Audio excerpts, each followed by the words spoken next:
The GPS led Mara down a potholed road that looked like it hadn't seen maintenance since the Clinton administration. Her Mercedes sedan bottomed out for the third time and she winced, already calculating the cost of an alignment. This was supposed to be a quick trip. Drive up from Denver, sign whatever papers the lawyer needed, list the property with a realtor and get back to civilization before happy hour. Instead, she was winding through a mountain town that time forgot, past buildings with faded paint and hand-lettered signs, toward the final obligation she owed a father she hadn't spoken to in 15 years. Red's motorcycle repair sat at the end of a gravel lot, a squat cinder block building with a rusted metal roof. 3 bikes were parked out front, all chrome and menace, and Mara's hands tightened on the steering wheel. She'd expected the place to be empty, locked up, waiting for her to dispose of it like the rest of Frank Reed's disappointing estate. She parked as far from the motorcycles as possible and checked her reflection in the rearview mirror. Her blonde hair was still smooth in its low bun, her lipstick unsmudged. The navy suit she'd worn for this morning's client presentation made her look professional, competent, nothing like the scared teenager who'd left this town swearing never to return. The bay door was open and she could hear the clank of tools, smell motor oil and something else. Leather maybe or smoke. She picked her way across the gravel in her heels, already regretting not changing into the flats in her trunk. Hello. Her voice echoed in the cavernous space. A motorcycle was up on a lift, its guts exposed. Tools lay scattered across a workbench that looked like it had survived a war. Classic rock played from a radio somewhere, competing with the sound of an air compressor. We're closed. The voice came from beneath the bike, rough as the gravel outside. I'm not here for service. I'm Mara Reed, Frank's daughter. The air compressor shut off. A moment later, a man rolled out from under the bike on a creeper and Mara forgot how to breathe. He was tall, she could tell even horizontal, with broad shoulders testing the limits of a black t-shirt stained with oil. Dark hair pulled back in a knot, sharp jawline shadowed with stubble, and eyes the color of aged whiskey that pinned her in place like a specimen. So you actually showed up. He stood in one fluid motion, wiping his hands on a rag. Crew Morrison. Road Captain, Iron Ridge Brotherhood. He offered his hand, and Mara stared at the black grease embedded in every line of his palm before extending her own. His grip was firm, calloused, and left a smudge on her skin that she'd probably need paint thinner to remove. I have a meeting with the lawyer at 4, she said, pulling back and resisting the urge to wipe her hand on her skirt. I just wanted to see the property first. Property. Crew's mouth twisted like the word tasted bad. That what you're calling it? That's what it is.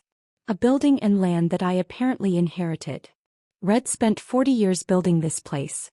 It's more than real estate. Red. She'd never called her father that, had barely called him anything after he'd chosen this shop and his biker friends over her and her mother. I'm sure it meant a lot to him. But I have a life in Denver. A career. I'm not a mechanic. No shit. His eyes traveled over her suit, her heels, the Mercedes visible through the bay door. You gonna sell to those developers? Let them turn this place into another gift shop selling plastic mousse. I'm going to do whatever makes financial sense. Course you are. He turned back to the bike, dismissing her. Lawyer's office is on Main Street. Above the diner. Can't miss it. Mara bristled. She didn't owe this stranger explanations. Didn't owe this town anything. I understand you have some kind of arrangement in my father's will. First right of refusal or something. 6 months to come up with the purchase price. Yeah. Crew picked up a wrench, his knuckles scarred and thick. Guess you'll be waiting around after all. Or we could negotiate. I'm sure we can work something out that benefits both of us. I don't negotiate with people who measure everything in dollar signs. And I don't take business advice from people covered in motor oil. The words were out before she could stop them, sharp and petty. Crew's eyes snapped back to her, something dangerous flickering in their depths. Then, impossibly, he smiled, a slow curve of his mouth that made her stomach flip. You got some read in you after all. Good. You're gonna need it. He gestured to the open bay door. Lawyer's waiting. Don't let me keep you from your very important life. Mara left before she said something she'd regret, her heels clicking angrily across the concrete. Behind her, the classic rock got louder, Crew's message clear. She was already forgotten. The lawyer's office smelled like burnt coffee and old paper. Martin Greer was 70-something with kind eyes and a patience that seemed infinite as he walked her through her father's will.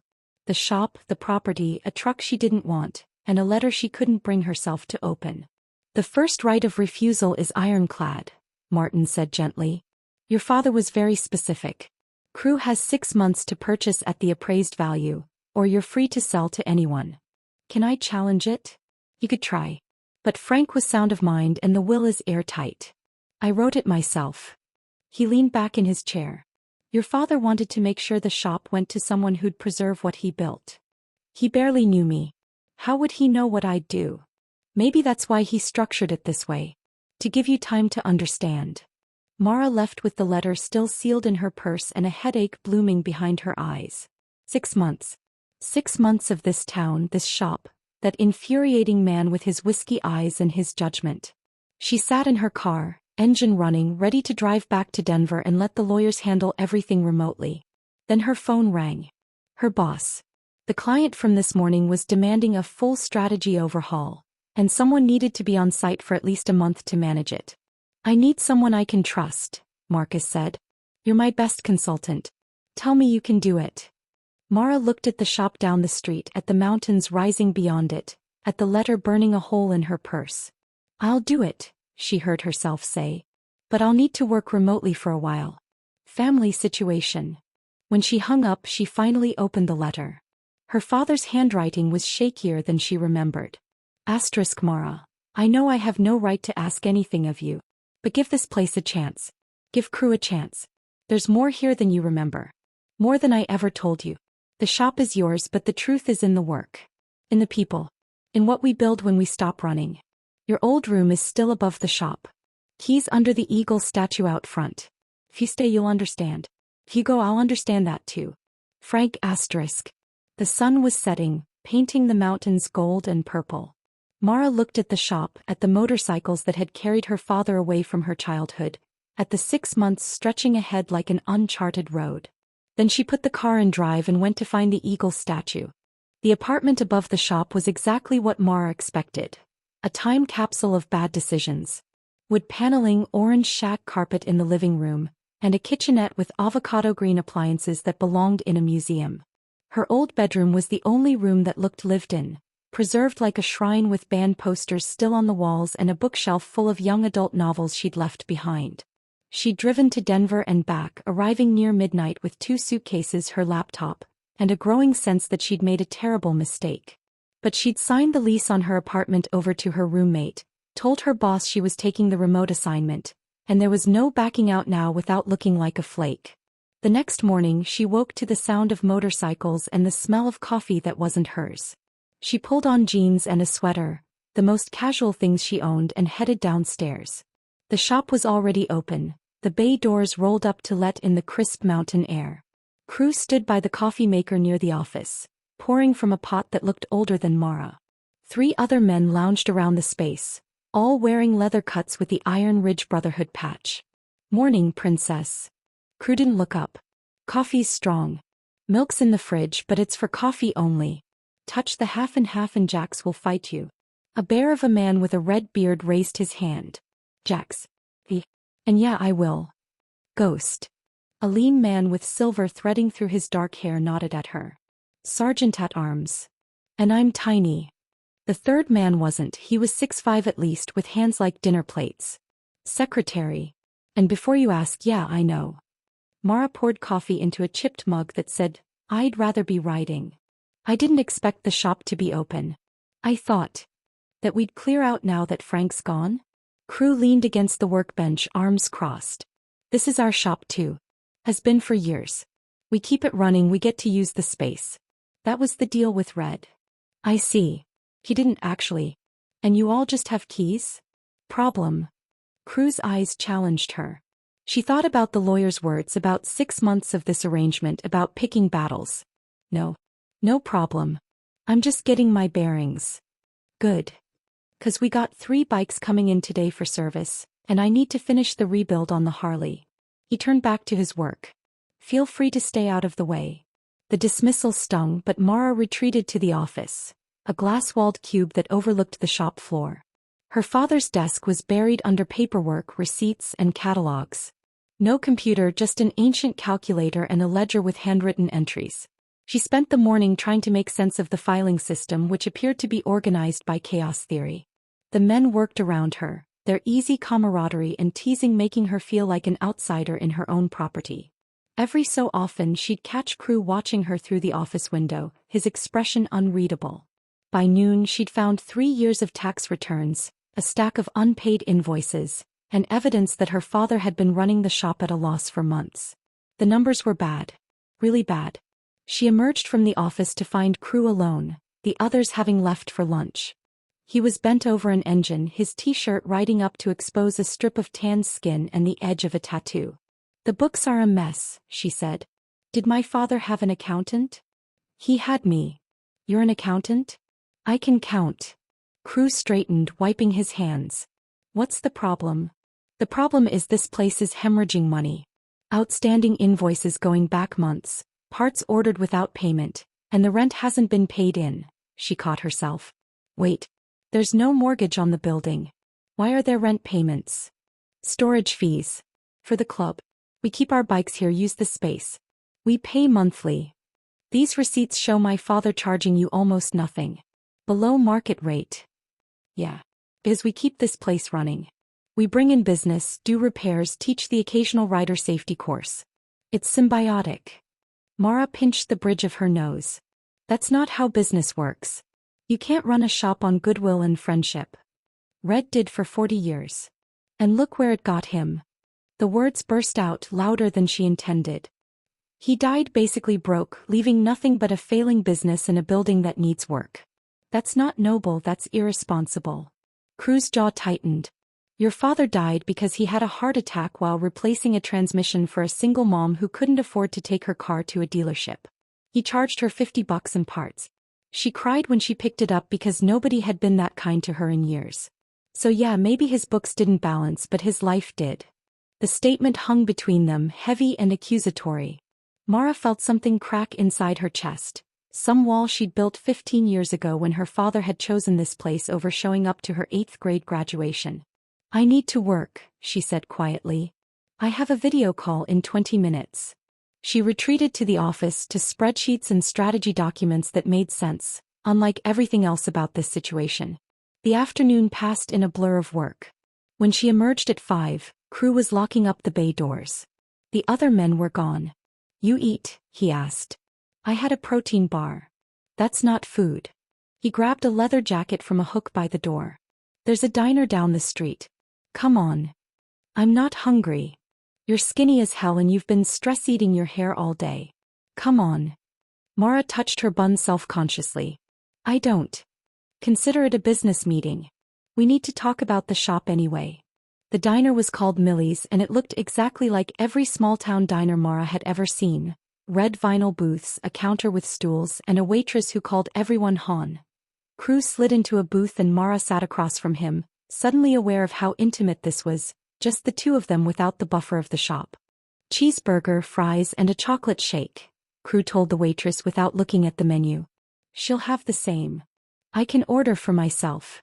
"Then do it." Mara looked at the waitress who waited with practiced patience. "I'll have a salad. Dressing on the side." "We don't do dressing on the side, Hon. It comes mixed in." "Then, a grilled chicken sandwich. No mayo." When the waitress left, Crew shook his head. "You're gonna waste away." "I'm watching my calories." "For what?" "You're perfect." The words came out casual, but they hit Mara like a physical thing. She felt heat rise in her cheeks and hated herself for it. "You wanted to talk about the shop." "Right." Crew leaned back, studying her. "Here's the deal. I don't have the money to buy you out right now. The club's in a tough spot. Membership's down, money's tight, and we're all working day jobs to keep things afloat. But this shop? It's our home. Only place in town that's ours. I understand that, but... So here's what I'm proposing. You give me the 6 months your dad's will allows. In that time I'll teach you about bikes, help you understand what this place really is. Maybe you'll see it's worth keeping. Maybe you won't. But either way you'll know what you're selling. And if I still want to sell after 6 months? Then I'll have the money or I won't and you'll do what you need to do." His eyes held hers. But you'll give it an honest shot. Learn the business. Get your hands dirty. Actually try. I have a job. A demanding one. So do it from the office upstairs. Use the shop as your base. But when you've got time, you work with me. Learn to ride. Learn to repair. Learn what your father built. The food arrived, and Mara stared at her chicken sandwich while Crew attacked his burger like he hadn't eaten in days. The proposition was insane. She was a consultant, not a mechanic. She wore heels, not motorcycle boots. This wasn't her world. But she thought about the letter, about her father's shakily written words. The truth is in the work. What if I can't learn? She asked quietly. Crew looked up, and for the first time his expression softened. Everyone can learn. Question is whether you're brave enough to try. Mara picked up her sandwich, made her decision. Hey, 6 months.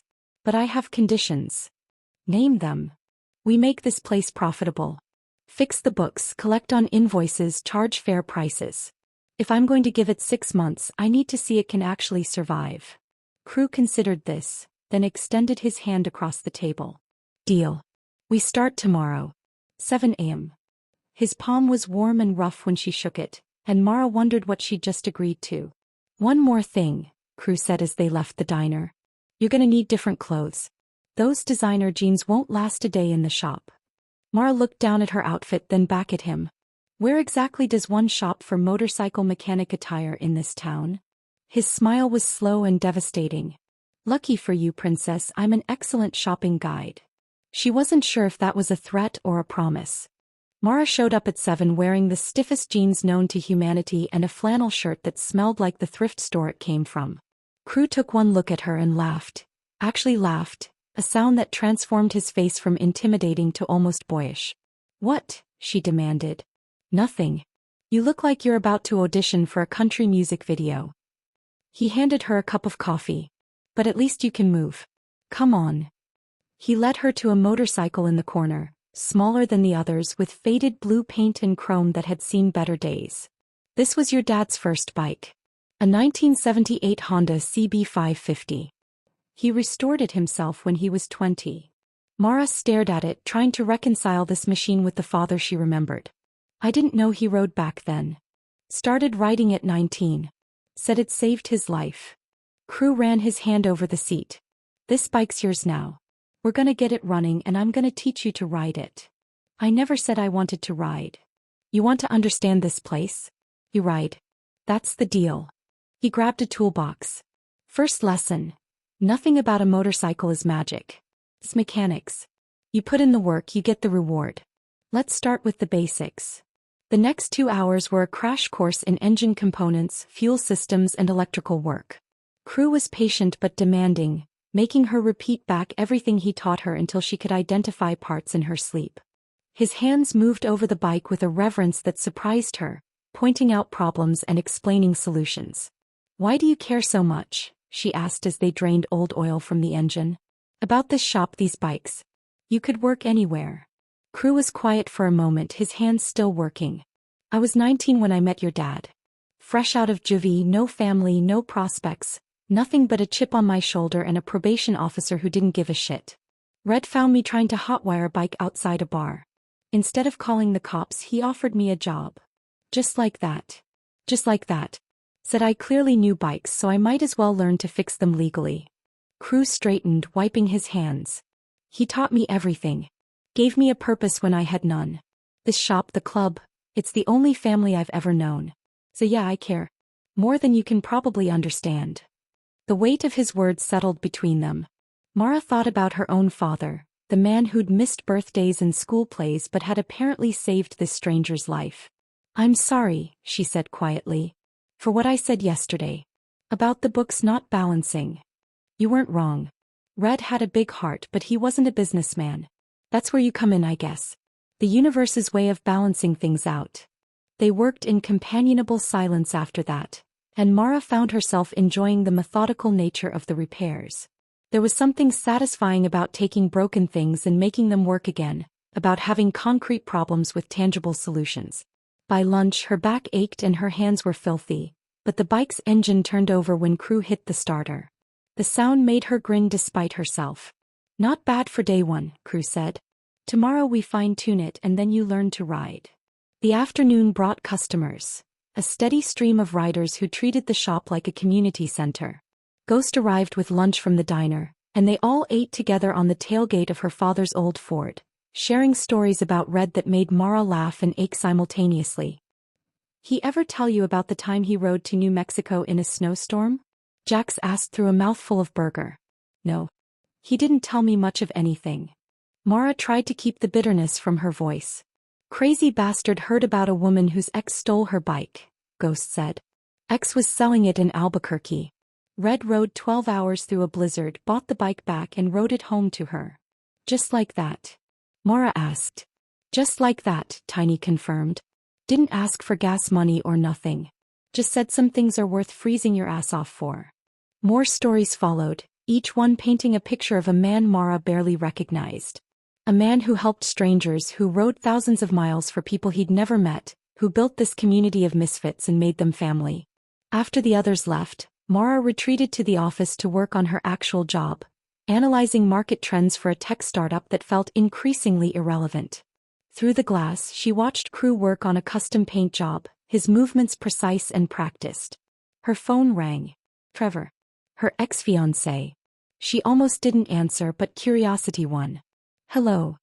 Mara. God, I've been trying to reach you. Where are you? I'm in Blue Ridge. Handling some family business. Blue Ridge. His voice brightened with interest. Wait, that's near the North Point development, isn't it? The ski resort expansion. Mara's stomach sank. How do you know about that? I'm working on it. I'm the project manager. This is perfect, we should meet. I'd love to buy you dinner, talk about old times. Trevor. I heard your father passed. I'm so sorry. But look, if you're dealing with property up there, I might be able to help. We're buying up the whole town practically. I could connect you with our acquisition team, make sure you get a fair price. Through the glass, Crew looked up, catching her eye. She turned away. I'll think about it, she said. Great. I'm in town this weekend for site surveys. Saturday night. That Italian place on Main. She agreed just to end the call, then immediately regretted it. Trevor was her past. The safe, corporate, everything planned out past she'd chosen before he'd cheated with his assistant. What was she doing agreeing to dinner with him? Bad news. Crew appeared in the office doorway, filling it with his presence. Just an old friend. Wants to meet for dinner this weekend. Friend. His tone made it clear he didn't believe her. The suit you wore when you got here, you dress like that for friends? It's not, we're not. She stopped, frustrated. Why do you care? I don't. But his jaw was tight. Just seems like you've got enough going on without adding complications. My personal life isn't your business. No, but the shop is. And if you're planning to sell to developers, I'd like to know sooner than later. I'm not planning anything. I'm honoring our deal. 6 months. Right. 6 months. He pushed off the doorframe. Bike's ready for its test tomorrow. 7 a.m. Don't be late. He left before she could respond, and Mara sat in the silence feeling like she'd failed some test she hadn't known she was taking. That evening she found a box in her old bedroom closet. Photos, mostly her as a kid with her mother, school pictures, birthday parties her father had missed. But underneath was a smaller box, and inside were photos she'd never seen. Her father, younger, sitting on the blue Honda. Her father with Crew, both of them grinning at the camera. Her father holding a baby, tenderness in his expression that Mara had never seen directed at her. On the back of that photo, in her father's handwriting, * little bear. 3 weeks old. So damn scared I'll screw this up. *. She flipped through more photos. Her at 5, asleep on the shop couch while her father worked. Her at 7, holding a wrench too big for her hands, smiling up at the camera with grease on her face. Her at 10, sitting on a bike, her father's hands steadying her. She didn't remember any of these moments. But there they were, documented proof that before he'd become the absent father of her teenage years, he'd been there. Present. Trying. Mara sat on the floor of her childhood bedroom surrounded by photos and memories, and for the first time since arriving in Blue Ridge she cried. Not for the father she'd lost, but for the one she'd never really known, and the years of anger she'd wasted. A knock on the door made her quickly wipe her eyes. Yeah. Crew stood in the doorway, a 6-pack of beer in hand. Saw your light on. Thought you might need this more than I do. I'm fine. You're crying in a room full of pictures. That's not fine. He stepped inside, setting the beer on her dresser. For what it's worth, he talked about you constantly. Every damn day. Wondered how you were doing, what you were up to. Kept every article about you he could find. Then why didn't he call? Why didn't he come see me? I asked him that once. He said you'd made it clear you didn't want him in your life, and he respected that too much to force it. Crew sat on the floor across from her. Said the best thing he could do for you was stay away and let you build the life you wanted. That's stupid. That's the stupidest thing I've ever heard. Yeah. It is. Crew picked up one of the photos, Mara at 10 on the bike. He kept this one in his wallet. Showed it to everyone. My girl, he'd say. Smart as a whip. Gonna do big things. Mara took the photo, traced the image of her younger self. I don't know how to do this. How to mourn someone I was so angry at. You do both. Mourn him and stay angry. Feel it all. That's the only way through. They sat there for a long time, drinking beer and looking at photos, Crew filling in stories she'd never heard. When he finally left, Mara felt lighter somehow, like she'd shared the weight of her grief instead of carrying it alone. She fell asleep that night thinking about test rides and old photos, about fathers and strangers, and about whiskey-eyed men who showed up with beer when you needed it most. The helmet was too big, the motorcycle seat too hard, and Mara's heart was pounding so loud she was sure Crew could hear it from 3 feet away. You're overthinking it, he said, standing beside her father's restored Honda. It's like riding a bike except faster and more dangerous. That's not comforting. It's not supposed to be comforting. It's supposed to be honest. He tapped the side of her helmet. Remember what I taught you. Clutch, shift, throttle. Eyes up, look where you want to go. The bike follows your eyes. They were in the empty parking lot behind the shop, the morning sun just starting to burn off the mountain mist. Crew had walked her through the controls a dozen times, made her practice on the stationary bike until her hands knew the movements without thinking. What if I crash? Then you get up and try again. That's how learning works. He stepped back. Start her up. Mara turned the key, pulled in the clutch and hit the starter. The engine rumbled to life, vibrating through her entire body. It felt alive, powerful, terrifying. Good. Now ease out the clutch. Feel where it catches. She did, and the bike lurched forward. She gasped, squeezing the brake too hard and stalling out. Shit. Again. They repeated the process 5 times before she managed a shaky crawl across the parking lot. By the 10th attempt she was making full circles. By the 20th she was grinning so hard her face hurt. That's it. Crew jogged alongside her. You've got it. Now try second gear. The shift was clunky but successful, and suddenly she was moving faster, the wind against her face, the world blurring at the edges. It was terrifying and exhilarating and utterly addictive. She rode circles around the parking lot for an hour, Crew calling out encouragement and corrections, until her arms ached and her mind buzzed with adrenaline. When she finally pulled to a stop and killed the engine, she was breathless. Holy shit, she said, yanking off the helmet. That was... yeah. Crew was grinning at her, genuine and unguarded. It always is. Without thinking, she threw her arms around him, helmet dropping to the pavement.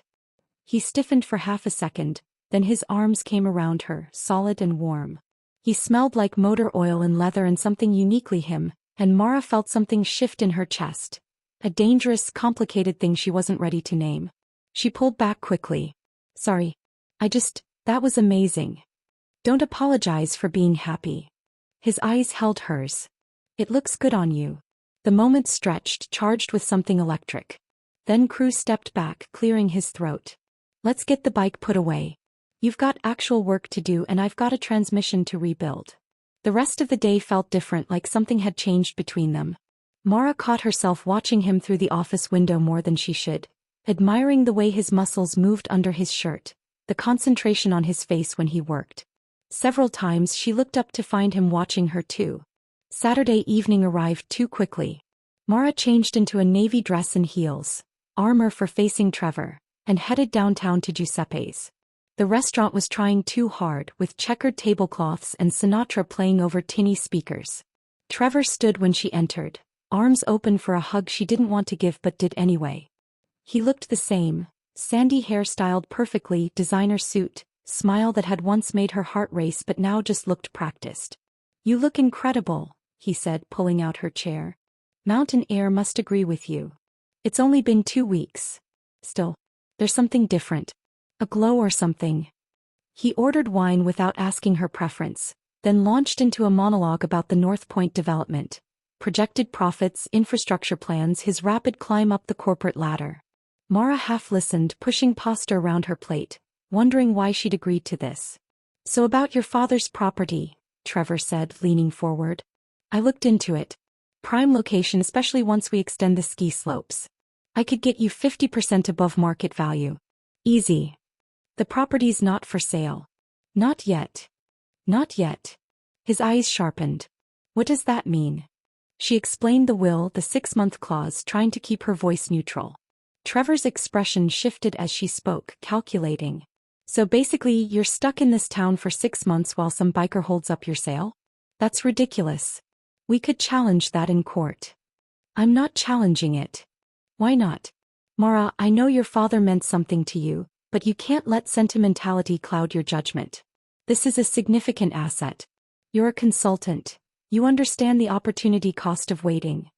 It's not about the money. Then what's it about? Some promise to a dead man? Some loyalty to strangers who barely knew you?" He reached across the table, taking her hand. "Come back to Denver. Work remotely from civilization. Don't waste 6 months of your life on this." Mara pulled her hand back. "You cheated on me with your assistant. We broke up. Why do you suddenly care about my life choices?" Trevor had the grace to look embarrassed. "That was a mistake. I've regretted it every day since. Maybe this is a chance for us to reconnect. Start over." "I don't want to start over with you. Is there someone else?" His tone turned sharp. "What, did you fall for some local? The biker with the claim on your property?" This dinner was a mistake. Mara stood, grabbing her purse. "Thanks for the pasta." She was halfway to the door when Trevor caught her arm. "Wait. I'm sorry. That was out of line. I care about you, Mara. I want what's best for you." "No, you want what's best for your development project. There's a difference." She shook off his hand. "Good night, Trevor." She walked home in her heels, the mountain air cold against her face, angry at Trevor, angry at herself for going, angry at how small and calculating her old life suddenly seemed. 3 weeks into her stay, Mara had grease permanently embedded under her nails, could identify engine problems by sound alone, and had learned that the Iron Ridge Brotherhood wasn't just a motorcycle club, it was a lifeline. She'd watched them help Mrs. Chin fix her broken furnace for free. Saw ghosts spend an entire afternoon teaching a teenager with Down syndrome how to change a tire. Witnessed Jax organize a food drive that fed half the town. These weren't the dangerous bikers she'd imagined. They were men who'd found family in each other and dedicated themselves to protecting it. "You're staring again," Crew said without looking up from the carburetor he was rebuilding. Mara blinked, realizing she'd been watching him work for the past 5 minutes.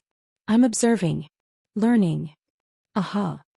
He wiped his hands, turning to face her with that knowing smirk. "What are you really thinking about? How wrong I was about all of this." She gestured to the shop, the bikes, everything.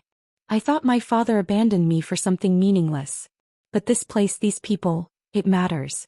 What you all do matters. Careful, princess. You're starting to sound like you belong here." The words hit deeper than he probably meant them to, because the truth was she was starting to feel like she belonged. Her consulting work felt increasingly hollow, advising companies on efficiency while watching real community happen right in front of her. Her phone rang, shattering the moment. Her boss, Marcus. "I'll take this in the office," she said, stepping away. "Mara, we've got a problem," Marcus said without preamble. "The client wants you back in Denver. They're not happy with remote work." "I'm delivering everything on time, exceeding their metrics. It's not about performance. They want FaceTime. They're our biggest client. We can't afford to lose them." Mara looked through the office window at Crew at the shop that was becoming home. "How much longer?" 2 weeks. Maybe 3. Then you need to be back or we'll have to bring someone else onto the account." After she hung up, she sat in the silence, feeling the walls close in. She'd made a deal, 6 months. But her job, her career, everything she'd built was in Denver. Could she really give that up for a motorcycle shop in a dying town? Bad news. Crew appeared in the doorway, reading her face too easily. Work stuff. They want me back in Denver. Something flickered in his eyes. Disappointment maybe, or resignation. When? 3 weeks max. Maybe sooner. He hated how his expression shuttered, walls going up. But I'll figure something out. I made a deal. Don't. His voice was sharp. Don't make promises you can't keep. This is your career we're talking about. Your real life. This is my real life too now. Or it's becoming. No, it's not. It's a 6-month detour. You're a consultant, not a mechanic. You've been playing dress up and work boots, but eventually, you have to go back to being who you really are. He turned to leave. I've got work to do. Crew, wait. But he was gone, and Mara was left feeling like she'd failed some test she hadn't known she was taking. That evening, Trevor showed up at the shop. Mara. His expensive car looked ridiculous in the gravel lot. I was hoping we could talk. Professionally. I'm working. It'll just take a minute.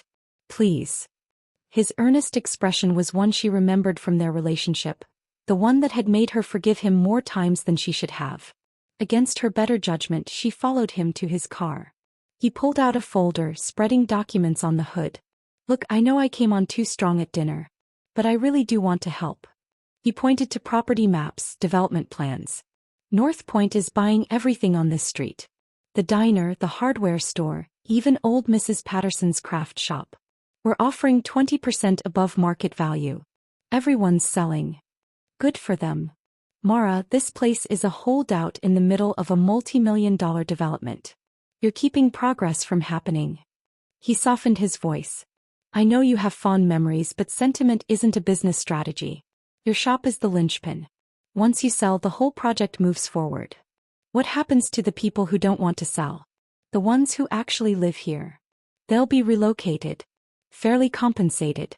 This development will bring jobs, tourism, economic growth. And destroy everything that makes this town special in the process. Trevor sighed. You sound like one of them now. The locals who can't see the bigger picture. You're better than this, Mara. Smarter. Get off my property. Her voice was ice. What? This is my property and you're not welcome here. Take your development plans and your condescension and leave. Trevor's expression hardened. You're making a mistake. We can make this difficult if we need to. Zoning challenges, eminent domain. Try it. I've got 3 months left on my deal and I'll fight you every step of the way. She stepped back from the car. Goodbye, Trevor. She stormed back into the shop to find Crew watching from the bay door, his expression unreadable. The other guys were there too, clearly having witnessed the encounter. He threatening you? Ghost asked, his tone dangerous. Nothing I can't handle. That's not what I asked. Ghost moved forward. These developers have been circling for months. Threatening businesses, making life difficult for people who won't sell. If they're putting pressure on you, I can take care of myself. Nobody doubts that, Jack said. But you don't have to do it alone. That's what family's for. Family. The word hit her hard. These men who'd known her for less than a month were calling her family, while Trevor, someone she'd almost married, saw her as an obstacle to his profit margins. Thank you, she said quietly. But I don't want to drag you into my problems. Too late, Tiny rumbled. You're Red's daughter. That makes you Club. And Club takes care of its own. After they left, Mara found Crew in the office, staring at a ledger. I'm not going to sell to them, she said. Whatever happens with my job with the 6 months, I won't let them turn this place into a parking lot. You don't owe me promises. I'm not promising you. I'm promising myself. She sat on the edge of the desk. I was wrong earlier. This isn't dress up. What I'm learning here, the person I'm becoming, that's real. Maybe more real than anything I left behind in Denver. Crew looked up at her and the intensity in his eyes made her breath catch. You mean that? I mean it. He stood slowly, moving into her space until she could feel the heat radiating off him. You're gonna break my heart, you know that? When you leave. What if I don't leave? Everyone leaves eventually. Your dad didn't. No, but I did. For years. And when I came back, he was here waiting like I'd never left. She reached out, touching his hand. Maybe that's what home is. The place that's still there when you figure out where you belong. His fingers threaded through hers, calloused and warm. And where do you belong, Mara? Before she could answer, before she could overthink it, she kissed him. It was impulsive and probably stupid and absolutely perfect. He froze for half a second, then his hand came up to cup her face, deepening the kiss until she forgot her own name. When they finally pulled apart, both breathing hard, Crew rested his forehead against hers. "This is complicated," he said. "I know. You're my boss technically. You're Red's daughter. You've got a whole life in Denver waiting for you. I know. And I'm completely, utterly falling for you anyway." Joy bloomed in her chest, bright and terrifying. "So what do we do?" "Honestly, I have no idea." He kissed her again, softer this time. "But I'm willing to figure it out if you are." They spent the rest of the evening working side by side, stealing glances and touches, the air between them charged with new possibility. When Mara finally headed upstairs, she felt like she was floating. But later, lying in bed, reality crept in. She had 3 weeks before her boss's deadline. 3 weeks to figure out how to keep her career, save the shop, and hold on to this fragile, complicated thing growing between her and Crew. And somewhere in town, Trevor was plotting his next move. The next morning, she woke to find a letter slid under her door. Not a letter, a legal notice. North Point Development was filing a zoning challenge, claiming the motorcycle repair shop was in violation of residential zoning laws that hadn't been enforced in decades. The fight was just beginning. Mara got dressed, went downstairs, and found Crew already in the shop, coffee made, determination in his eyes. "Trevor sent me the same notice," he said, holding up his own copy. "They're trying to force us out. Then we fight. This is gonna get ugly. Expensive." "Are you sure?" She kissed him, cutting off his doubts. "I'm sure. This is my family's shop. My father's legacy. She stopped, the realization hitting her. "My home. They're not taking it without a fight." Crew's smile was fierce and proud. "Then let's get to work. We've got a business to save." They spent the day calling lawyers, researching zoning laws, rallying the community. By evening, half the town had shown up to the shop, ready to fight the development that threatened to erase their history. Standing in the middle of the crowd, Crew's hand in hers, Mara finally understood what her father had built. It wasn't just a shop. It was a foundation. A family. A home worth fighting for. And she wasn't about to let anyone take it away. The town council meeting was packed. Mara sat in the front row between Crew and Ghost, wearing her corporate armor, a tailored suit that felt foreign after weeks in work boots and jeans. Behind them, the entire Iron Ridge Brotherhood took up 3 rows, along with what looked like half the town. Trevor sat across the aisle with his development team, looking confident in his expensive suit. He'd nodded at her when they entered, like they were colleagues instead of adversaries. "All those in favor of the zoning variance for North Point Development, raise your hand," Mayor Hendricks said. 3 hands went up. Opposed. 2 hands. The mayor, who got the deciding vote, had remained carefully neutral throughout the presentations. "Before I vote," she said, "I'd like to hear from the property owner. Ms. Reed, you've been quiet." Mara stood, her heart pounding. She'd prepared remarks, had them printed out in her folder, but suddenly they seemed wrong. Too corporate, too detached. 6 weeks ago, I came to this town planning to sell my father's shop and never look back, she began, setting aside her notes. I thought he'd abandoned me for something meaningless. A bunch of motorcycles and strangers who weren't his family. She caught Crew's eye, drew strength from his steady gaze. I was wrong about all of it. My father built something here that I'm only beginning to understand. Not just a business but a community. A family for people who needed one. The Iron Ridge Brotherhood doesn't just fix motorcycles. They fix furnaces for elderly residents, teach kids job skills, organize food drives, and make sure nobody in this town goes without help when they need it. Trevor shifted in his seat, irritation crossing his face. North Point Development wants to turn this into a ski town. Luxury condos and tourist shops. But what happens to Mrs. Chin when her rent triples? What happens to the teenagers Ghost is teaching to be mechanics? What happens to the sense of community that makes this place worth living in? She looked at the council members. Progress is important. Growth is important. But so is preserving what makes a place home. I'm asking you to deny this variance and protect what my father spent 40 years building." She sat down to scattered applause. Trevor immediately stood. "With all due respect, Ms. Reed is an outsider who's been here less than 2 months. She doesn't understand the economic reality this town faces. Blue Ridge is dying. Without development, without tourism, there won't be a town left to save." He clicked through a presentation on his laptop. "North Point will bring 300 jobs, millions in tax revenue, and put Blue Ridge on the map. One motorcycle shop can't compete with that kind of opportunity." The mayor called for public comment. For the next hour, residents spoke, some for the development, seduced by promises of jobs and progress, but more against it, sharing stories of how Red's shop and the Brotherhood had helped them. Finally, the mayor raised her hand for silence. "I've heard enough. The zoning variance is denied. Red's motorcycle repair was grandfathered into this location 40 years ago, and I see no reason to change that now." The room erupted. Trevor's jaw tightened, but he kept his composure as he gathered his things. On his way out, he stopped by Mara's seat. "This isn't over," he said quietly. "We have other options." "So do I." After the meeting, the celebration moved to Millie's diner.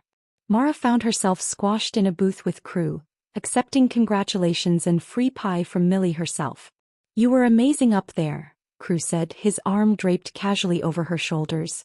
"Your dad would have been proud." "I meant every word." "I know." He kissed her temple, and Mara let herself sink into the moment, into the warmth of community and victory. But her phone was buzzing in her purse. 3 missed calls from Marcus. Reality wouldn't wait forever. She slipped outside to call him back. "Mara, thank God. Where have you been?" "Town council meeting. We were fighting a zoning challenge." "Right. Your motorcycle thing." He sounded distracted. "Look, the client gave their ultimatum. You're back in Denver by Monday or they walk. We're talking millions in revenue, Mara. Your whole team could lose their jobs." "Monday. 3 days away." "I can't," she said. "I need more time." "There is no more time. This is it. Your career or this shop. Choose." The line went dead. Mara stood in the parking lot, the celebration happening without her inside, and felt the walls closing in. She found Crew at the bar laughing with Jax about something. When he saw her face, his smile died. "What's wrong? Can we go somewhere to talk?" They took his bike to the overlook where he'd brought her that first night. The town spread out below them, looking peaceful and permanent in the moonlight. "My boss gave me an ultimatum," she said, staring at the lights. "Back in Denver by Monday or I'm fired." She felt him tense behind her. 3 days. 3 days. "So that's it. You're leaving." "I don't know." She turned to face him. "I don't know what to do." "Yeah, you do. You've always known. This place, me, whatever we're doing, it's temporary. Your real life is waiting." "Stop saying that. Stop acting like what we have isn't real." "Isn't it? You're a corporate consultant, Mara. I'm a mechanic with a criminal record and a dying motorcycle club. We're from different worlds. So what? We make it work. Long distance, or I find a new job, or you sacrifice everything you've worked for because of some guy you've known for 6 weeks?" He shook his head. "I won't let you do that. That's not your choice to make." "Yes, it is. Because I care about you too much to watch you throw your life away." His voice was rough with emotion. "Go back to Denver. Save your career. Live your life. What about us? There is no us. There was never going to be an US. We both knew that." The words cut deeper than any blade. "You don't mean that." "I do." But his eyes told a different story. "You're leaving. Maybe not today, maybe not Monday, but eventually. Better to end it now before it gets worse." "Crew. I'm going back to the shop. You should probably start packing." He left her there, the sound of his bike fading into the night, and Mara sank to the ground and let herself cry. Because he was right and wrong and she had no idea how to fix it. She walked back to town, needing the time to think. By the time she reached the shop, it was past midnight. A light was on in the bay and she found Crew working on a bike with savage intensity, like he could fix his feelings by fixing machines. "You're right," she said from the doorway. "I do have to go back to Denver. But you're wrong about us." He didn't look up. "Mara. I'm going to handle my work situation. Save my career if I can. But then I'm coming back. She moved closer. Because you were right before. This is my home now. These people are my family. And you, her voice broke. You're not just some guy. You're everything. He finally looked at her and the raw pain in his eyes nearly undid her. What if you don't come back? What if you get there and remember who you really are? Then you'll know I wasn't strong enough to choose my own life. She took his grease-stained hand. But I think I am. I think I'm finally strong enough to choose what I want instead of what I'm supposed to want. And what do you want? This. All of it.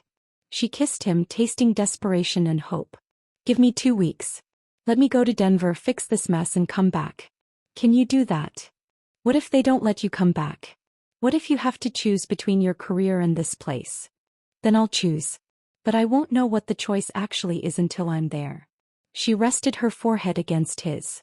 Trust me. Please. He pulled her close and they stood there in the quiet shop holding each other like they could stop time. 2 weeks, he finally said. But Mara, if you don't come back I'll understand. I don't want you to, but I'll understand. She spent the weekend preparing. Ghost agreed to help manage the shop. Tiny took over the bookkeeping she'd started organizing. Jax promised to keep everyone in line. The community they'd built rallied around the shop, determined to keep it running in her absence. Sunday night, Crew helped her pack her car.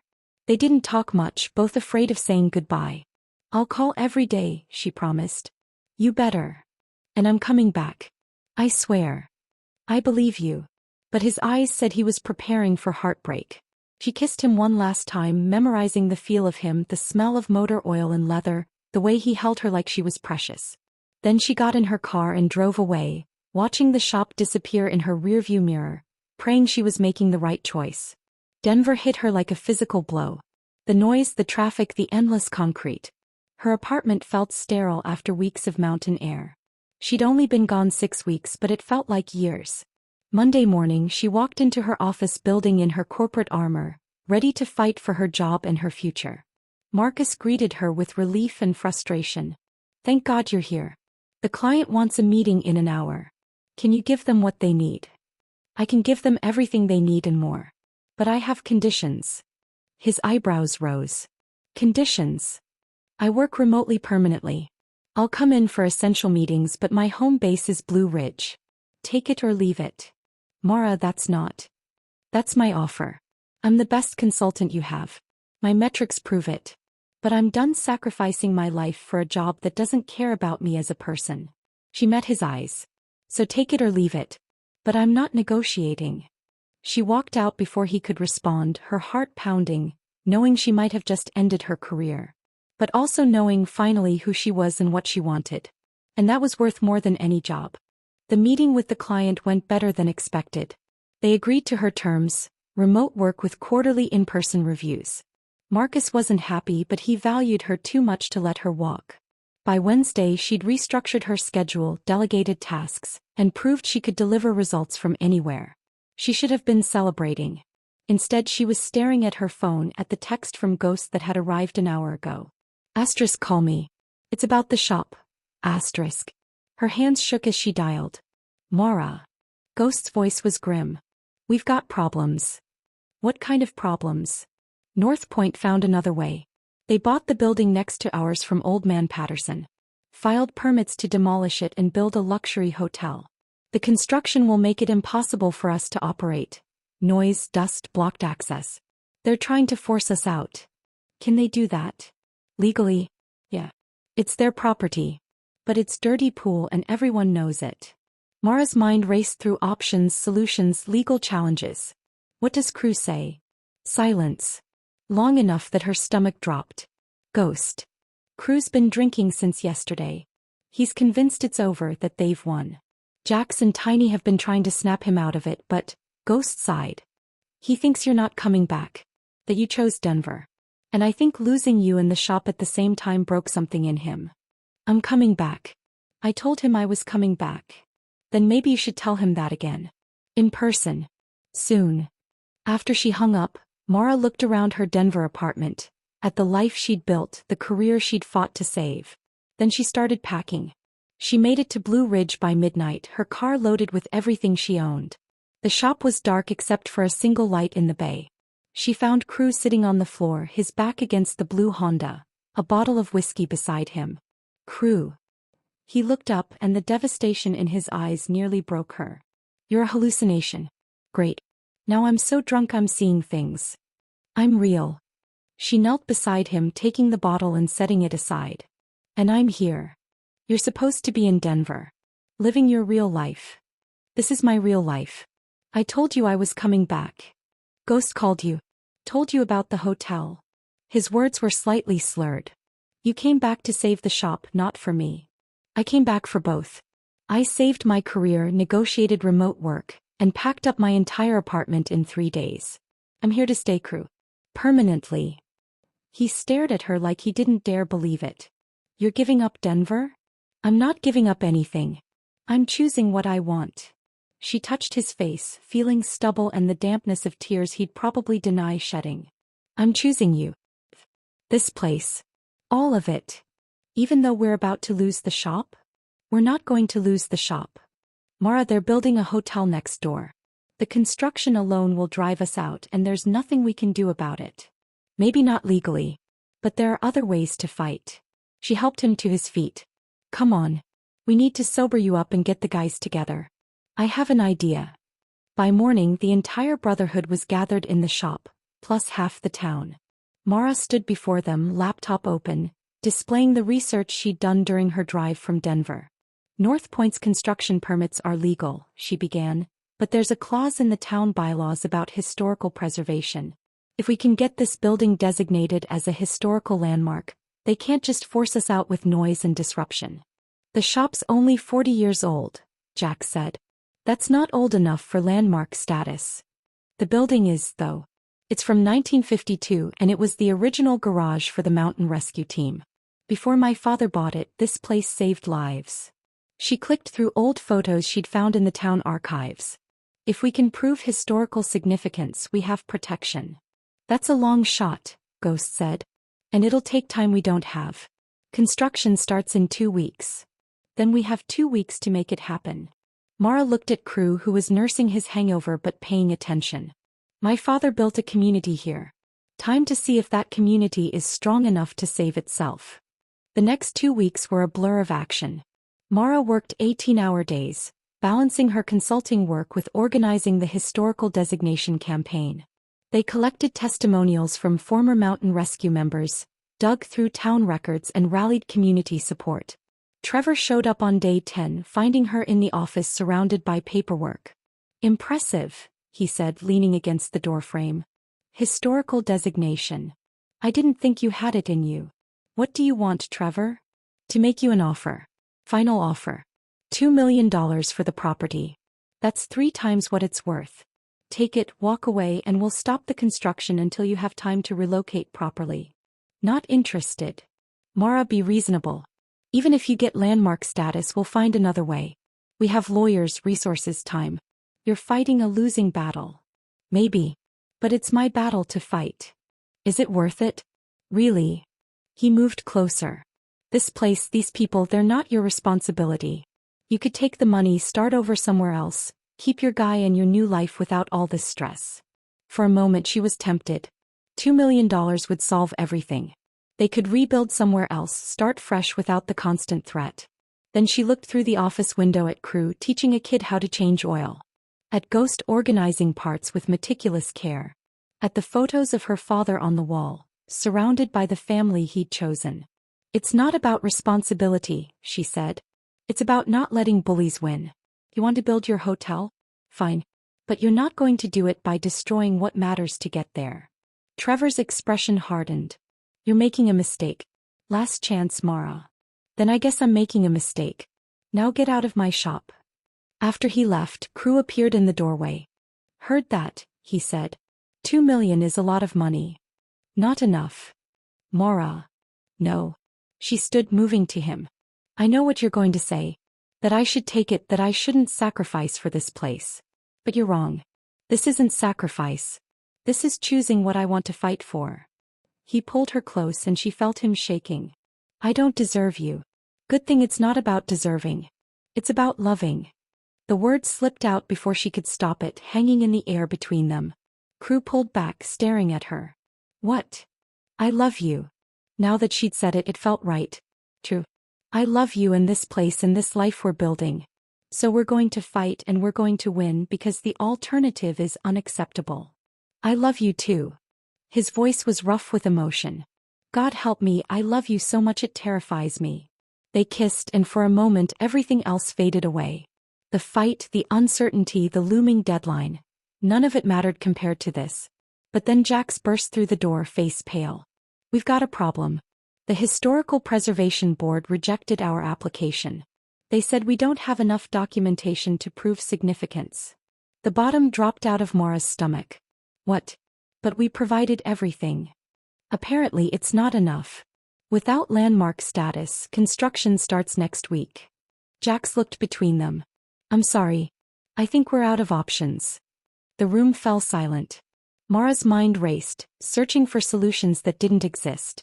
They'd played by the rules, fought the good fight, and it wasn't enough. There has to be something, she said desperately. Another appeal, another angle. There isn't. Ghost had appeared in the doorway, the entire brotherhood behind him. We're done, Mara. Time to accept it. No. She looked at Crew, at the shop, at everything they stood to lose. I won't give up. Sometimes giving up is the smart choice, Tiny said gently. We fought hard. Your dad would be proud. But maybe it's time to let go. Crew's expression was devastated but resigned. He's right. We can't win this one. So what, we just let them tear it all down? Everything my father built, everything you all are, we just walk away? We survive. Crew took her hand.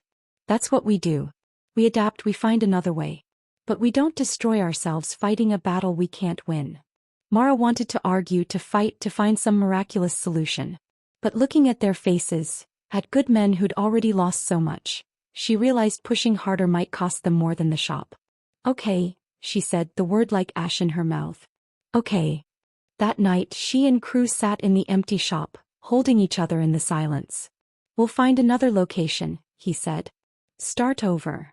It won't be the same. No. But we'll have each other. And the brotherhood. That's what really matters. Mara wanted to believe him. But as she looked around the shop, at her father's legacy, at the home she'd found, she couldn't shake the feeling that they were giving up too easily. Somewhere there had to be an answer. She just had to find it before time ran out. Mara couldn't sleep. At 3 a.m, she gave up and went downstairs to the office, turning on her laptop. If they couldn't save the building through historical designation, maybe there was another angle. She'd spent years as a consultant solving impossible problems. This was just another puzzle. She started with North Point's financials, available through public records since they were publicly traded. Then their project timeline, environmental impact studies, permits. Hours passed as she dug deeper, looking for anything. Inconsistencies, violations, leverage. Dawn was breaking when she found it. A small notation in the environmental impact study. The construction would affect groundwater flow to 3 historic wells that supplied water to the lower part of town. North Point had a permit variance that allowed temporary disruption, but only if alternative water sources were provided within 30 days of construction start. She cross-referenced it with the construction timeline. They were starting in 4 days and there was no mention of alternative water anywhere in their plans. Her phone rang. Martin Greer, her father's lawyer. Mara, I know it's early, but I found something in your father's papers. I think you need to see this. She met him at his office 20 minutes later. Martin looked like he hadn't slept either, papers spread across his desk. I was going through the last of your father's documents and I found this. He handed her a folder. Your father bought water rights to those historic wells 15 years ago when the previous owner died. He'd been providing free water access to the town ever since. Mara stared at the documents, her mind racing. So my father owns the water rights that North Point's construction will disrupt. Exactly. And under Colorado law, you can't disrupt water rights without the owner's explicit permission. They'd need to negotiate with you directly. Or they'd have to halt construction until they find alternative sources. Martin smiled. Which would take months, maybe years. Long enough for you to strengthen your historical designation case or find other ways to protect the shop. Mara hugged the old lawyer, papers crinkling between them. Thank you. Thank you so much. She called an emergency meeting at the shop for noon. The Brotherhood gathered along with key townspeople, all looking exhausted and defeated. I found something, Mara announced, spreading documents on the workbench. She explained about the water rights, the permits, the timeline. We can stop construction. Not permanently, but long enough to regroup and find a permanent solution. That's brilliant, Ghost said, studying the papers. But won't they just offer to buy the water rights from you? Probably. For a lot of money. Mara looked at Crew. But I think I have a better idea. She pulled up her laptop, showing them the proposal she'd drafted that morning. We create a community land trust. The shop, the water rights, and eventually other properties around town join together under community ownership. No single developer can buy out the whole area because it's owned collectively by residents. That's never been done in Blue Ridge, Mayor Hendricks said. She'd slipped in during the explanation, still in her bathrobe. So we'll be the first. Mayor, you said you wanted to protect this town while allowing growth. A community land trust does both. It preserves local ownership while allowing controlled, sustainable development. The mayor studied the proposal, then looked around at the gathered faces. This would take time to set up. Legal work, community buy-in, restructuring. But it would work? Mara pressed. It could work. If enough property owners join, if we can get the legal framework right, if... She stopped, a slow smile spreading across her face. Yes. I think it could actually work. Then let's do it. Jack stood. I'm in. My garage is in. The diner too, Millie called from the back. One by one, local business owners stepped forward, pledging their support. Within an hour they had commitments from 20 properties, enough to make a real impact. I'll contact my lawyer colleagues, Martin said. We can have preliminary paperwork ready by end of week. I'll handle the community meetings, the mayor added. Get everyone educated and on board. The energy in the room had shifted from defeat to determination. But Mara's work wasn't done yet. There's one more thing, she said. We need to deal with Trevor directly. He's going to fight this every step of the way. Let him, Crew said. We've got the law on our side now. We do, but it's going to be expensive and time-consuming. Legal fees, delays, uncertainty. She looked at the Brotherhood. Unless we negotiate. You want to negotiate with him? Ghost sounded incredulous. I want to give him an option that doesn't involve destroying this town. But I need to know you all trust me to do it. Crew came to stand beside her, taking her hand. We trust you. Do what you need to do. She called Trevor that afternoon. They met at a coffee shop on the edge of town, neutral territory. Mara. He looked wary. I heard you found some water rights issue. My lawyers say it's not a problem. Your lawyers are wrong. But I'm not here to fight. She slid a folder across the table. I'm here to propose an alternative.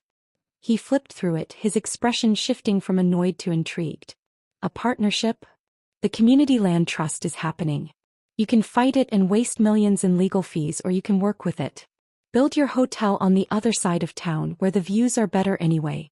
Partner with local businesses instead of trying to replace them. Create a tourism destination that actually respects the community it's built in. Why would I do that? Because it's good business. Authentic experiences are what tourists want now, not generic luxury. A ski town with real local character where visitors can learn to ride motorcycles, eat at a family diner that's been here for 50 years, shop at stores owned by people who actually live here. That's valuable. That's marketable. That's profitable. She pulled out another document. I spoke with my firm. We could consult on the project, help you develop a model that works for everyone. You get your development, the town keeps its character, and nobody has to destroy anything to make it happen. Trevor studied the proposal for a long moment. This would require complete redesign. New permits, new timeline. But it would work. And in the long run, it would be more successful than what you're planning now. Why are you doing this? You hate me. I don't hate you. I just finally understand that growth and preservation aren't enemies. They can coexist if we're smart about it. She leaned forward. My father taught me that. He built something lasting by caring about people more than profit. Time to see if that works on a bigger scale. Trevor left with the proposal, promising to discuss it with his board. Mara went back to the shop unsure if she'd succeeded or just delayed the inevitable.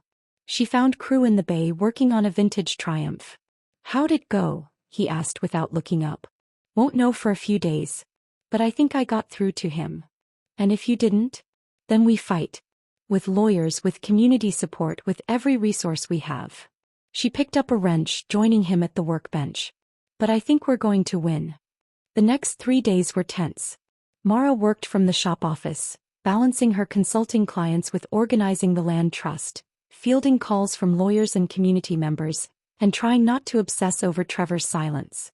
On the 4th day he called. "My board approved it. The partnership, the redesign, all of it. We're moving the hotel location and revising the development plan to work with the land trust model." Mara closed her eyes, relief flooding through her. Really? You were right, this is better business. We'll still develop Blue Ridge, but we'll do it responsibly. With community input." He paused. "I still think you're crazy for choosing this place over Denver. But I respect it. Thanks, Trevor. And Mara? That biker of yours is a lucky man. Don't let him forget it." After she hung up, she walked out into the shop where the Brotherhood was working. "We won," she said simply. The shop erupted. Crew picked her up, spinning her around, and when he set her down he kissed her in front of everyone. Wolf whistles and applause filled the air. "You did it," he said against her lips. "You actually did it. We did it. All of us." That night, they gathered at Millie's for an impromptu celebration. The whole town seemed to be there, sharing food and stories and relief. Mara sat squashed in a booth between Crew and Ghost, feeling more at home than she'd ever felt anywhere. "Speech." Jax called out, banging his beer bottle on the table. Mara stood reluctantly. "I'm not good at speeches." "You're great at speeches," Tiny countered. "We've seen you at town council meetings." "Okay, fine." She looked around at the faces of people who'd become family. 6 weeks ago I came here angry at my father, ready to sell everything and leave. You all taught me what really matters. Not profit margins or career advancement, but community. Family. Building something that lasts." Her eyes found Crew. "My father knew what he was doing when he wrote that will. He knew I needed time to understand. To find my way home." Her voice caught. "So thank you, all of you, for welcoming me, for trusting me, and for showing me what it means to fight for something bigger than yourself." She sat down to applause and more than a few suspiciously shiny eyes. Later, Crew walked her back to the shop under a sky full of stars. "Move in with me," he said suddenly. "What? You're living above the shop." "I'm living above the shop. We're basically roommates already, except we keep sneaking between apartments like teenagers." He stopped, turning to face her. "Move in with me. Officially. Make it real." "Crew Morrison, are you asking me to cohabitate?" "I'm asking you to build a life with me. Here. In this town. With this crazy family we've got." He took her hands. "I know it's fast. I know we're still figuring things out. But I love you and I want you in my life permanently. So move in with me. Or I'll move in with you. I don't care which apartment we use as long as we're together." Mara felt tears prick her eyes. "Yes. Absolutely yes." He kissed her, slow and sweet, and Mara thought about all the roads that had led her here. The anger, the grief, the unexpected love. Her father had been right. The truth was in the work, in the people, in what they built together. "Come on," Crew said, taking her hand. "Let's go home." And for the first time in her life, Mara knew exactly where that was. 6 months later, Mara stood in the newly renovated shop, watching the final touches being put on the community center addition. What had started as Red's motorcycle repair had evolved into something bigger. A hub for the entire town with classroom space for the mechanic training program, a small cafe run by Millie's daughter, and walls covered in photos documenting 40 years of history. The blue Honda sat in a place of honor near the entrance, fully restored, a plaque beneath it reading, "Frank Red Reed, builder of community, father, friend. You ready for this?" Crew appeared beside her, looking unfairly handsome in dark jeans and a button-down shirt. He'd even trimmed his beard for the occasion. "Ready as I'll ever be." She smoothed down her dress, a compromise between her old corporate style and her new life, professional but comfortable. "Think people will actually show up?" "Princess, half the state is coming. Stop worrying." The grand reopening was scheduled for 2 o'clock. By 1:30 the parking lot was packed. Motorcycles lined the street mixed with cars and trucks from all over Colorado. The mayor had declared it Blue Ridge Community Day, and it seemed like everyone had taken her seriously. Mara moved through the crowd accepting congratulations and hugs, still amazed that this was her life now. She consulted remotely 3 days a week, making enough to be comfortable without sacrificing her time. The other days she spent at the shop, managing the business side while Crew handled operations. Together they turned Reds into something profitable and sustainable. The Community Land Trust had grown to include 30 properties, with a waiting list of businesses wanting to join. Trevor's revised development plan was moving forward on the other side of town, with actual community input and involvement. Blue Ridge was growing but on its own terms. There you are. Ghost appeared with a young woman Mara didn't recognize. This is Rachel. She's interested in the apprenticeship program. Mara shook Rachel's hand, seeing the nervous hope in her eyes that she remembered from her own early days in the shop. Tell me about your experience with motorcycles. As she talked with Rachel about the program, 6 months of hands-on training, mentorship from the Brotherhood, job placement assistance. Mara caught Crew watching her with that expression he got sometimes, like he couldn't quite believe she was real. The ceremony started at 2. Mayor Hendricks gave a speech about community resilience. Martin Greer talked about Frank's legacy. Then it was Mara's turn. She stood at the podium looking out at the sea of faces.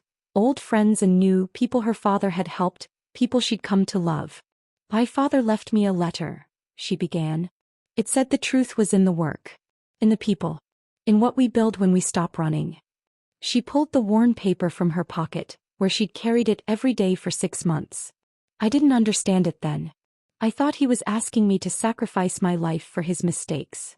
She found Crew in the crowd, drew strength from his steady gaze. But he wasn't asking me to sacrifice anything. He was giving me an opportunity. To find out who I really was.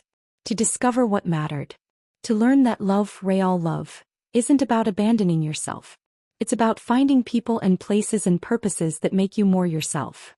Her voice caught and she paused to collect herself. This shop represents everything my father believed in. That community matters more than profit. That helping people matters more than helping yourself. That what we build together is stronger than anything we build alone.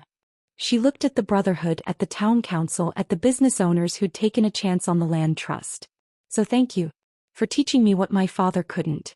For showing me what it means to come home. The applause was thunderous. Mara stepped down from the podium and was immediately enveloped in hugs. Somewhere in the chaos, Crew found her, pulling her against him. That was beautiful, he murmured against her hair. I meant every word. I know. That's what made it beautiful. The celebration continued into the evening. The cafe served food, a local band played in the parking lot, and motorcycles of every size and vintage created a rolling show as riders arrived throughout the afternoon. Mara found herself telling the story of her father's letter over and over, watching people's faces light up with recognition. So many of them had their own stories about Red. The time he'd helped them when they were down, the wisdom he'd shared, the way he'd made everyone feel like family. As the sun set, painting the mountains gold and purple, Crew led her away from the crowd to the overlook where they'd shared their first ride. I have something for you, he said, pulling a small box from his pocket. Mara's heart stopped. Crew. Before you panic, it's not what you think. Well, it is, but not yet. He opened the box to reveal a simple silver ring with a small turquoise stone. This was your dad's. He wore it every day. I found it in his things and I thought. He stopped, suddenly looking uncertain. I thought you should have it. As a reminder that he never really left. That he's part of everything we're building here. Tears blurred her vision as she took the ring, feeling the weight of her father's love in the simple band. Thank you. This is. She couldn't finish the sentence, too overcome with emotion. Crew pulled her close and they stood there as the stars came out, holding each other against the mountain wind. I do have an actual question though, he said eventually. Not today because that would be crazy after 6 months. But someday when the timing's right, would you want to? Get married, I mean. Mara pulled back to look at him, at this man who taught her to ride, to fight, to choose her own life. Is this a practice proposal? More like a statement of intent. So you know where my head's at. Where my heart's at. He cupped her face. I'm in this for the long haul, Mara. All of it. You, the shop, this life we're building. I just want you to know that. I know. I'm in it too. For all of it. For always.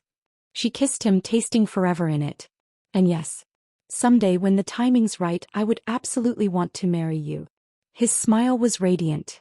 Good. That's good. They stayed on the overlook until the party sounds faded, talking about the future. The expansion they were planning for the shop. The possibility of opening a second location. Maybe kids someday, though neither of them was in a hurry. They had time. All the time in the world to build their life together. When they finally rode back to town, Mara wrapped her arms around Crew and let herself feel grateful. 4 wrong turns that led to right places. 4 anger that transformed into understanding. For a father who'd known her better than she'd known herself. The shop lights were still on when they pulled into the lot. Through the windows she could see the brotherhood cleaning up, laughing and teasing each other. Her family. Her home. You thinking about your dad? Crew asked, killing the engine. Yeah. Wishing he could see all this. See us. He sees it. I'm sure of it. Crew took her hand. And he's proud. Of the businesswoman who saved his shop. Of the writer who conquered her fears. Of the daughter who came home. Mara slipped her father's ring onto her right hand, feeling it settle into place like it belonged there. I'm proud too. Of all of us. Of what we built. Built and still building, Crew corrected. This is just the beginning, princess. Inside, the brotherhood had left them a note on the workbench. Asterisk, see you Monday. Don't do anything we wouldn't do. Ghost Jack's tiny asterisk. Mara laughed, tucking the note into her pocket alongside her father's letter. These small moments, these gestures of love and family, they were what mattered. More than profit margins or career advancement or any of the things she'd once thought defined success. That night, lying in bed beside Crew in the apartment they now shared, Mara thought about the question her father's lawyer had asked 6 months ago. What do you owe a man who barely knew you? He understood now. She didn't owe her father anything. But he'd given her everything. Second chance. A community. A purpose. And in teaching her to stop running, he'd helped her find exactly where she belonged. Her phone buzzed with a text from her mother, whom she'd been rebuilding a relationship with. Asterisk saw the pictures from the grand opening. Your father would be so proud. I'm proud too. Love you, sweetheart. Asterisk. Mara responded with a heart emoji and a promise to visit soon, then set the phone aside. Tomorrow would bring new challenges, new opportunities, new adventures. But tonight was for gratitude. For love. For the peace that came from finally being home. Crew stirred beside her, pulling her closer in his sleep, and Mara smiled into the darkness. The blue Honda sat in the shop below, restored and preserved. Her father's legacy lived on in every bike they repaired, every rider they taught, every person they helped. And she was part of it now. Not just his daughter but his heir in the ways that mattered. The truth had been in the work all along. In the hands-on labor of building something lasting. In the daily choice to show up for people who needed you. In the courage to choose love over fear, community over isolation, home over anywhere else. And as she drifted off to sleep, wrapped in Crew's arms, Mara sent a silent thank you to the father she'd finally learned to understand. For the letter. For the will. For the 6 months that had changed everything. For teaching her, in the end, exactly what it meant to come home. The book. 1 year later, Mara stood in the shop's classroom watching Rachel, now a certified mechanic, teach her first rider safety course. The blue Honda sat nearby, and on the wall beside it hung a new photo. Mara and Crew on his Harley, her arms wrapped around him, both of them grinning at the camera. Beneath it, a caption in her father's handwriting. She'd found it in another letter: the best rides are the ones you take together. Outside, the mountains rose against a brilliant blue sky. Inside, the shop hummed with life and purpose. And somewhere she liked to think Frank Red Reed was smiling. The journey had taught her to stop running, to start building, and to understand that sometimes the best inheritance isn't money or property. It's the wisdom to know where you belong and the courage to stay there. Mara had found both. And she was never letting go. The